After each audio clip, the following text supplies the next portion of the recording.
And I went there, and the fellow says, I want money. I said, I haven't got any. And as I was saying that, I reached for the doorknob, and apparently I turned the knob and unlocked the door.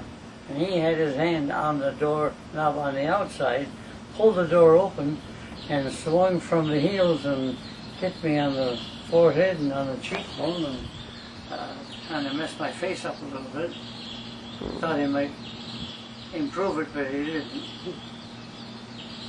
And bleeding like a stuck hog, and he was sitting there, and as though he didn't know what to do. He said, I got to have money. I said, I haven't got any money to give you.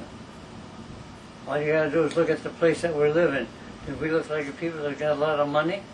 I was in a bedroom, and he called out to me, Mother, help me. Well, I figured, I said, wait, that's not the TV, because he was out here watching TV, and I was in a bedroom reading. So I try to hobble out here. By the time I come out here, he's standing here, the fellow's standing over there near the door, and he's just bleeding. And I said, Daddy, what happened? And I look at the fellow, I said, what did you do to my husband? He says, I want money. I want money. He says, I'm on drugs, and it's driving me crazy, and I want money. I said, we don't have any money. But I says, because you want money? I said, this is what you did to my husband? So then he started pacing back and forth. He went to that table, he come to this table, then he walked back again, then he came back, and then he walked into the kitchen.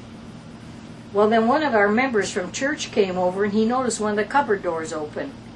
And now I did not see the man touch anything because I was looking after my husband. So they think that he must have went into the cupboard to look to see if he could find some money in the cupboard, because they say some people keep money in the cupboards. Well, the door was open, so this gentleman closed it. With that, we came back in here, and he still kept pacing. Well, then he stood over there by the table, and I pointed my finger at him up against his chest, and I says, young man, you need God in your life. And he looked at me, and he took his shirt, pulled his shirt up, and he showed me on one side he had a cross tattooed, on the other side he had the face of Jesus. He says, see, I got God in my life. I says, no, you don't. I said, if you had God in your life, you wouldn't have did this to my husband.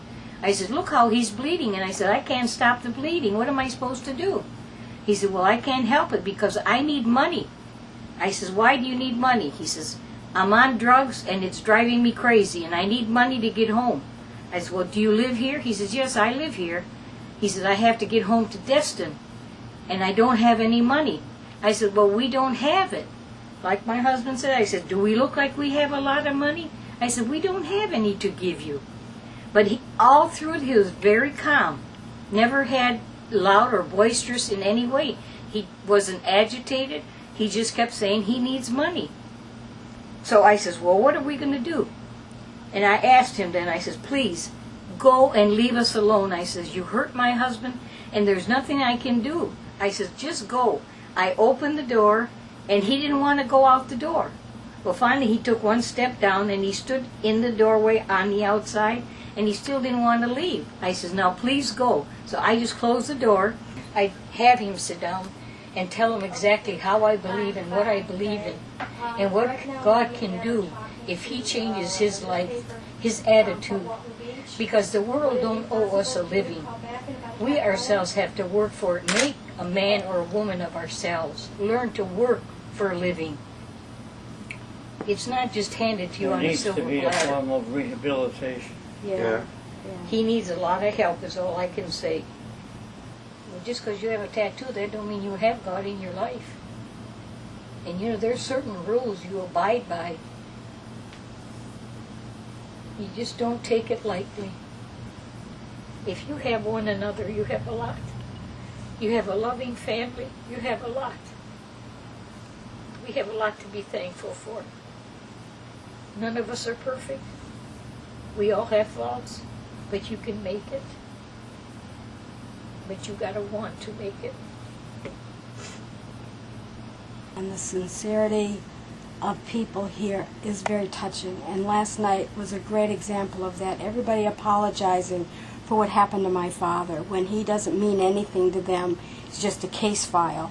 And that really means a lot when you go through something like this, to know people genuinely care that this tragedy has happened. Just a small thing to just keep your doors locked. Just give the elderly an awareness of don't be so trusting to unlock that door.